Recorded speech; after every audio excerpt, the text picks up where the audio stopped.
the queen of spoken word, Sunni Patterson. Hello, darling. How are you? Hello. Just as Dorothy clicked her heels, I shall click the... Do you see the glitter from there? Do you see it? Do you see it from there? Just making sure. How y'all doing? Y'all right? Your heart's beating, your eyes blinking, your fingers twiddling, toes and everything else. Everything is moving, right? Yeah. Hambra. Welcome to New Orleans with the Hambra. You're not going to get it anywhere else but right here.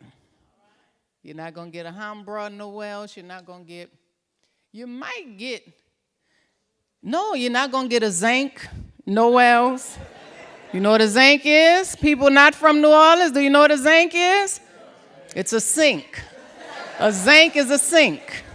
Put this in the zinc. I don't know why it came out that way, but this is what happened, okay?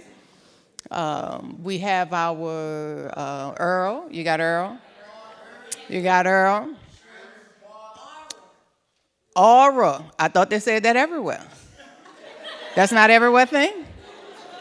That's what you do. QRS. TUV.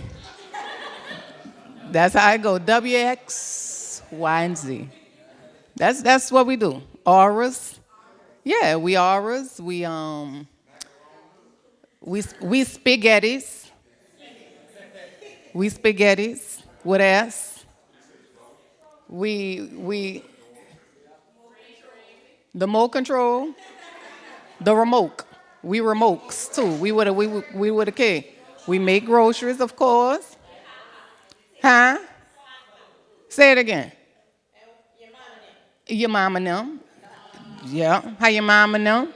That's that. Where yet? We where yet? Everybody got to know where yet. Right? We what else? We cold drinks. We cold drink for sure. My husband, who is not from New Orleans, is like, you know, he had to really get acclimated to a lot of things that's going on. We nanans and parents. You know, we aunties. That's not an everywhere thing. We auntie. We hey, cousin. Yeah, we cousin. This is what we do, right? Just let you know that family is all over. That's my cousin. Just like everybody that comes up here is my brother and my sister, right? Ide wede nita oshun, ide wede nita iya. De wede nita oshun, ide wede nita iya. O cheke niwa nita oshun, cheke nita iya. Ide wede my mother's house. My mother's house is a river. I am lured to her door, and immediately I am humbled.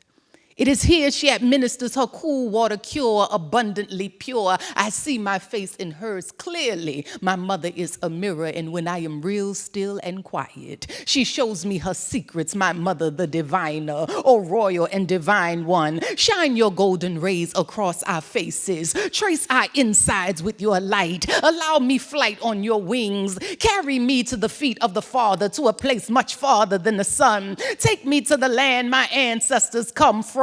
Show me how you spoke peace to 5 women chained and bound in Zanzibar with iron so heavy and tight around their necks, their heads almost collapsed, but at the mere remembrance of your essence, they survived. Tell me how you spilled from the eyes of Anastasia in Brazil when her mouth was filled with metal for urging others to break free of their fetters. Oh, you mother, you better to me sometimes than I am to myself. Fan me with your feathers, make sweet the path. Make me forget I ever had a problem. My mama will take any obstacle, will wrap it up in the finest gold, throw it over her shoulder, real brave and bold in just a matter of minutes. You watch your healing unfold. I swear my mama is a miracle. With just a touch of her tips, barren women are given children. The sick become healed. I am filled with delight at just the mention of your name. My Fedefun Oshun, it is you. So often misunderstood. So often I wish I I could just stand atop the roof of your house and shout of your majesty, O golden lady. It is your face in painting and picture and feather and fan and brass and water. You are distinctly divine, and I can't say enough times that when you come to my mother, oh, you better come smart, because her honey is sweet, but that blade is sharp. Oh, perfect protector of children, great defender of women, gracious lover of men. She comes to serve you her love on a platter. Eat up. There is plenty more where that came from. She is the generous one. Will prepare a table before me in the presence of mine enemies. Surely goodness and mercy shall follow. My mama is a leader, a champion, a queen. Come, let her hide you. Come and get your feed, and you can stay till you are full. When you are here, there's plenty room in my mama's house. I am humbled and honored to be in such a holy space. I place you high, mama. Glad that I'm one of your daughters. You anoint my head with your waters, and my cup runneth over. And before you know it, look, I am back at your door to offer a salute and give you thanks once more. Ide wede wede nita oshun, ide wede wede nita iya. From Atlanta, Georgia, Rewop. Because I clothe and I feed, I give a man what he needs. I got the need a man blues, the need a man blues. What bothers me is that I'm so comfortable. I'm so okay instead of saying no way, no how, not me. I've allowed myself to be the other woman. I said whatever. Denied myself more, didn't think I could get better. I had to take what I could get. Shit. He approached me, asked me for my digits, called me several times before I let him hit it, and after that I forgot. I was sneaking to be with him, seeking to make us them when I knew it could never be. He was with her when he met me. Yet I refused to let go. To grow beyond my own selfish needs, my urges to be pleased and not alone, not sitting at home wanting to be loved, to be hugged by someone other than my own child. But what bothers me is that I've lowered my style, my standards, my story, allowed it to become gory with tales of deceit. I'm dodging another woman when we all alone. I'm being quiet when he on the phone. This brother then took me to his and her home, and I know the shit is wrong, but I stay on the train. Try to remain the Bonnie to his Clyde when in reality, y'all, I'm the bitch on the side. But what bothers me is that I'm accepting this. Content with a few nights a week, able to accept that he may not speak because it's her day or her birthday or he at where she stay, and it's okay because I'm the other woman and I've accepted it. Adapted it as my position. I've fallen into submission to be his, her, his chauffeur, his chef too, because I'm going to do what it takes because he going to be my mate. But what bothers me is that I believe that. Even as I look at the truth, even as I look at his youth, I think I have a role, a goal in being the other woman. And I know it doesn't make sense. The suspense is killing me. Are y'all feeling me? Because I'm waiting on her to make that call so I can talk shit. And I'm waiting on her to see us together so he can take that hit. I'm waiting.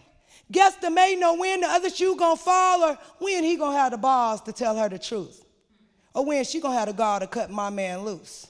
After all, I am the other woman. And I know he gonna come running. Mad cause she pissed off, lost in love, and don't think you above this point of view. Cause that brother that you screw could be dating me too.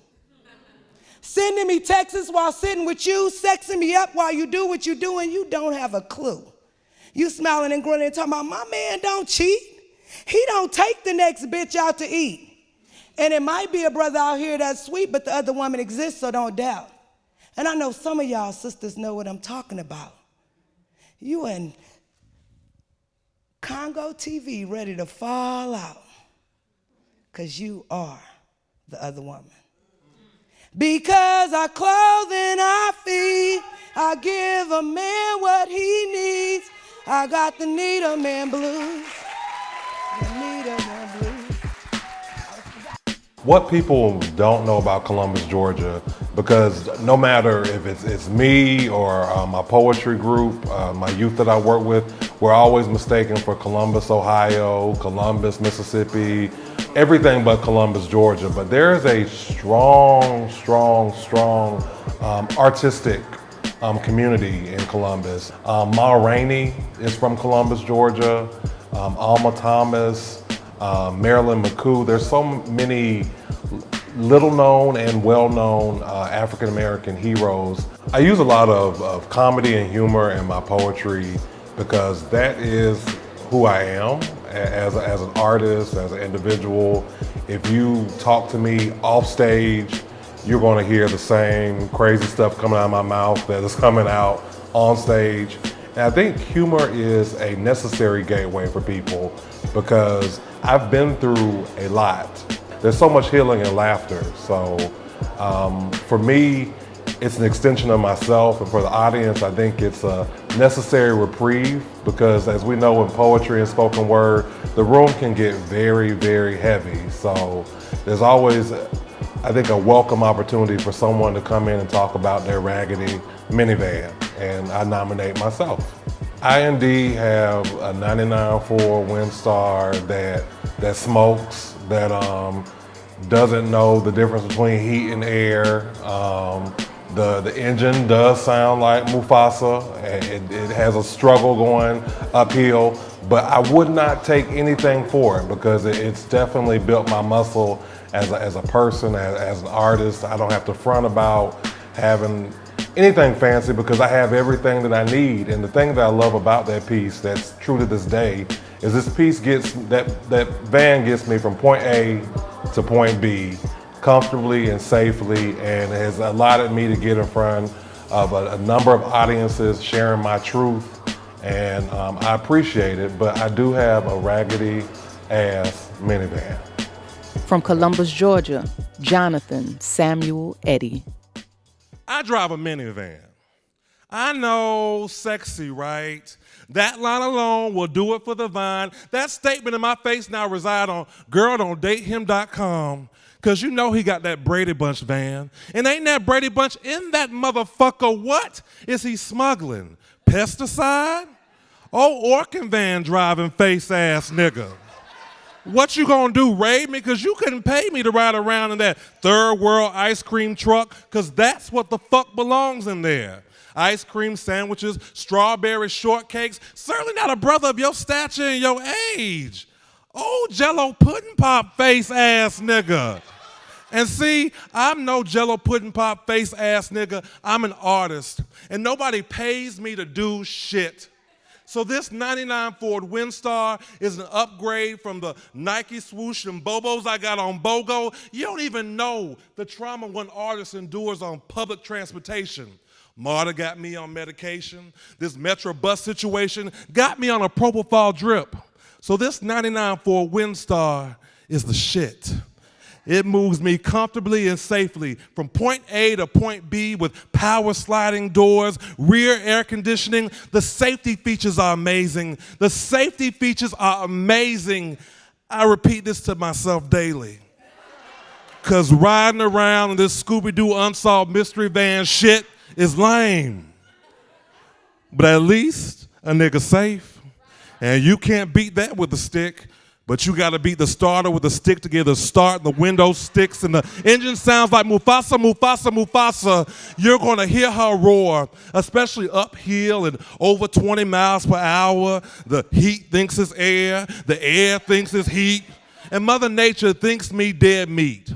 So I'll be that well-done beef brisket riding comfortably and safely in this crock-pot Frigidaire. And I may even be poor. I may even be black. I may even be sweating esterol down my back. But by God, I'm here. And I've got 99 Ford Windstar reasons to be thankful for. Thank you, used car Jesus. Didn't have no job and bad credit, but you didn't let it block my blessing. No, no, no. You said, show me your W-2 and you can get on the first thing smoking. That motherfucker was smoking for real, y'all. Every time I get inside, I feel like she's bringing me closer to God. I'm like, Lord, let there be headlights.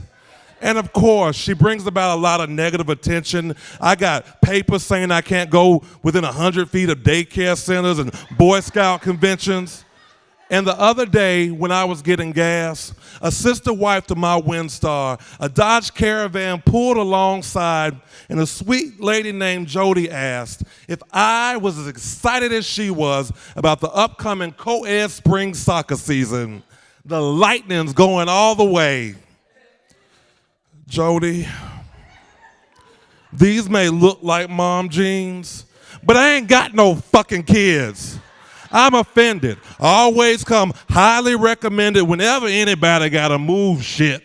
You know Jonathan got that minivan and he ain't got no kids and he ain't got nothing better to do than move your shit and your shit and your shit. I'm sick of this shit. Y'all stop talking about my shit. Because this shit moves this artist comfortably and safely from point A to point B. Thank you. He's not a poet, I guess. Maybe we can't. Baba Malik, would you say you're a poet? Organizer, absolutely, the ultimate organizer. So I have this poem called We Made It, right? And then We Made It, there's a part that says, I poured cayenne pepper around the perimeter of a building to keep the police dogs at bay. I'm the Panther Party in a Desire housing projects in New Orleans, right? So that piece was written for this man. So come, Baba. His name is Malik Rahim.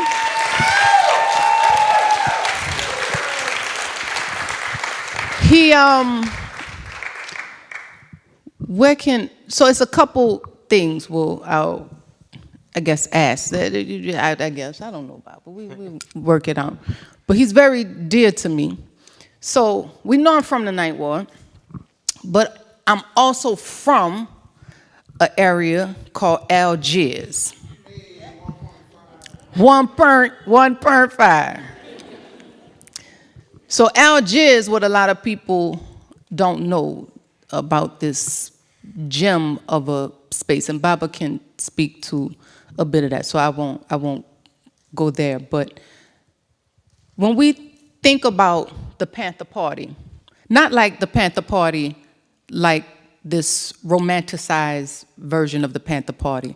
I don't think there's anything romantic, right, Baba, about having how many rounds shot in a... Maybe about 20,000. Yeah. So when you think about romance, I don't know if we can fathom 20,000 rounds being shot at you, right? So historically, they say this was the largest, say, Baba.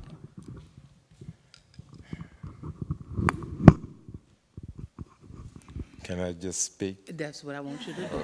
You see these elders, they just tell me, you have questions? Okay, let me just out. I'm going to tell you, it's a great honor to be here.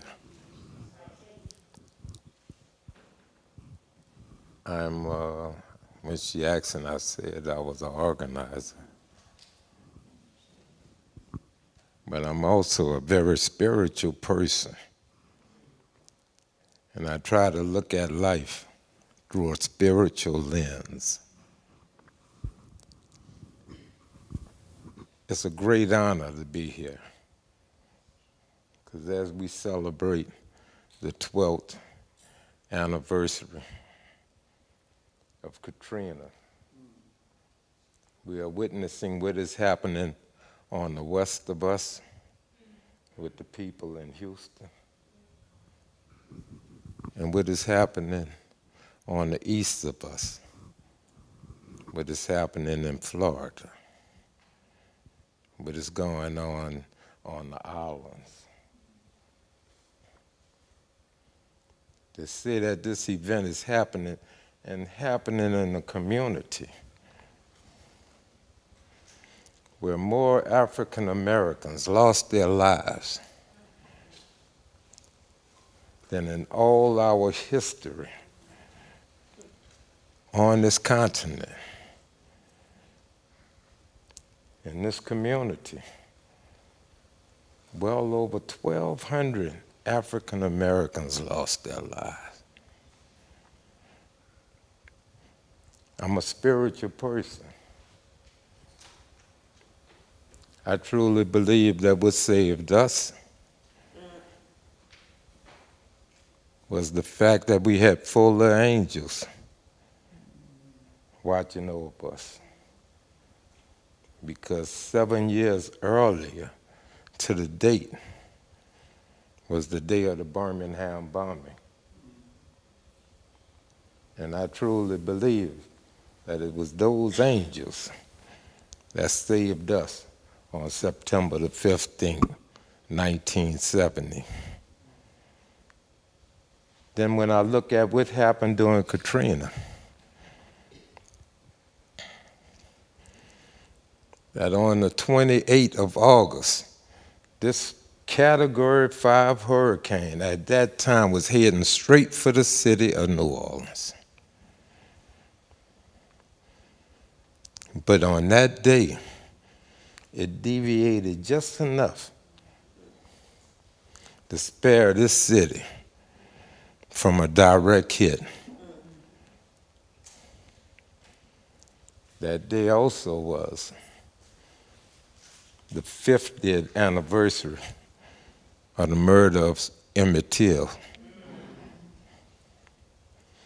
We have to look at the spirituality. We must be thankful and grateful for this opportunity that we are blessed with tonight. Because you are blessed. You are here. You are the interpreter of words. We are a people that is driven by words. You are our conscience. In a society and an environment and a nation that is drunk on prosperity. Your words is the words of hope. It touched my heart to be here.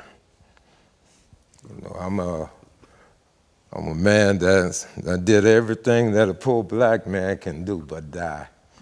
And that's not nothing that I fear. You dig? This December, I'll be 70 years old. And it's been a great blessing. So, in closing, if I could leave you with anything, I could leave you with this, which was something that was first brought to me by an old blues singer named Alberta Hunter. Yeah. And she was interviewed and she was asked, what is the key to success? And she said, faith in the Most High, confidence in oneself, and be willing to make a sacrifice. Take this and please continue with the great work y'all are doing. From New Orleans, Louisiana, Icon. My mama said life would be this hard. Growing up days as a black girl scarred. In every way, still we come so far. But they just know the name, they don't know the pain. Please hold your heads up high. Don't be ashamed of yourself. No, I carry you forward till the day I die. But they just know the name, they don't know the pain. Black girl. Black woman steps up to mic. Black woman has a poem gestating deep inside her belly, can feel the painful pulse of contraction, her mouth fully dilated. But she's afraid to push. She's afraid to push the poem from her lips for fear that the crowd will call her baby ugly, its cries unworthy of being heard, or even worse, they will try to kill it. See, black woman has become accustomed to having her babies slaughtered. Black woman has become accustomed to the same kind of death herself. Black woman feels like she should change her name from mother to martyr. Black woman is even afraid to call herself black woman too many times in this here poem because she has been taught that she is too insignificant to be acknowledged. Black woman steps up to mic. But before she can speak a word, she already hears the crowd's thoughts. They be like, shut up, bitch. Don't nobody want to hear another one of your black woman poems. You can shout and roll your neck all you want. Besides, nobody hears your dog whistle of a voice besides other black bitches. Black woman steps up to mic. Prays that she gets it right. Realizes that in this world, her voice is usually the only darkness in a sea full of white. She prays that telling her own story is stronger and more powerful than the men who try to do it for her or to her. Because see, everybody wants a piece of black woman, but black woman can't even speak her own piece. Black woman tries to seek peace between the mic and the crowd in what feels like light years of space, and light travels faster than sound, so black woman realizes that you will see her before you ever truly hear her. Black woman steps up to mic, cognizant of how she appears in front of a jury of an audience that probably don't see her as their peers, so she doesn't want to come out too woman, too black. Black woman is taught that she don't hurt, that she don't feel a thing, that her melanin and estrogen cancel out the human in her DNA. Black woman is taught that her sorrow is a false alarm that goes off way too often, while white and male privilege gets to siren its struggles all over the world stage. Black woman steps up to mic, feels the urge to push, but doesn't want to tear, doesn't want them to interpret weakness from her tears. She doesn't want to be called a crybaby. So she gently rocks her poem into the back of her throat and she whispers to it, shh, don't cry, baby. And I just want to tell her to yell, wail like you want nothing more than to break the shell and have your baby be born. You shout out to them about how you survived it all. I'm talking about the rape, the racism, the ravaging of your body for the sake of beauty. You tuck your chin into your chest and you push, girl. You push like you deserve to be heard. You push like you deserve to be here. You push like you have a savior to deliver to this world. Black woman, when you step up to this world's mic, you better open your mouth and speak.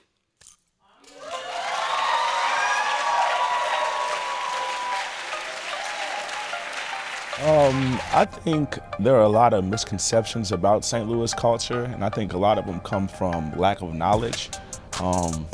Sometimes you only hear the bad things about Louis, but I think what a lot of people don't realize is that we have a vast artistic history. Some of the greatest artists that you've ever heard of have not only come from St. St. Louis, but they got their legs here, they honed their craft here. And I think that that's something that goes unnoticed about our culture. I would say overall that St. Louis is a very genuine place. Whether it be for the good or bad reasons, you're pretty sure that the people that you're interacting with here are themselves. So I really appreciate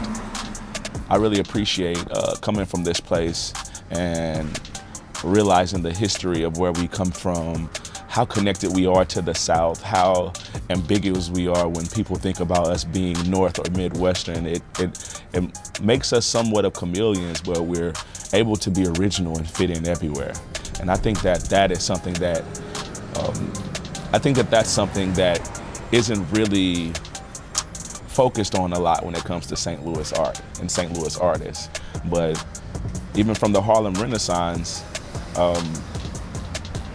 influences always came from here. Every music that you think about, blues, jazz, everything that makes our heritage what it is, there was some piece of art, there was some piece of artist, some piece of energy that came from right here. And I think that that should be more appreciated. R&B has been very influential to me. I grew up listening to it, cleaning up the house on Sunday morning with my mom singing to the top of her lungs. I grew up in the church and, hearing gospel music. After a while, I just felt like R&B was more organic. You could say more of what you wanted to say while using tact, with a little more tact than hip hop. So I think that it's very influential to me. A lot of great R&B artists that I've heard over the years were phenomenal poets. So just hearing the way that they approached situations, hearing the way that they kind of smoothed out the rough edges of a hard situation has always been really dope to me. So I think that I don't think I would be the artist that I am today if it wasn't for being a fan of R&B. From St. Louis, ConPhliction. If you know any of these songs, it's your duty to sing along. So I was chilling, you know, Fresh Prince in summertime,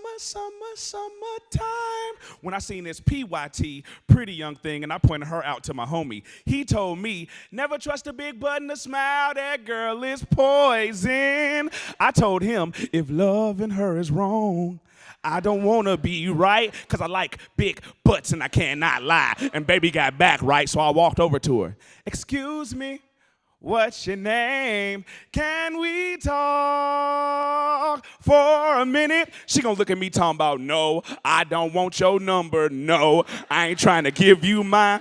I said, but Nita Applebaum, you gotta put me on. She said, can you pay my bills? Can you pay my telephone bills? I told her, I heard it ain't tricking if you got it, so I'ma make it rain because I got racks on racks on racks, but that's only because her booty got swag. Now, seriously.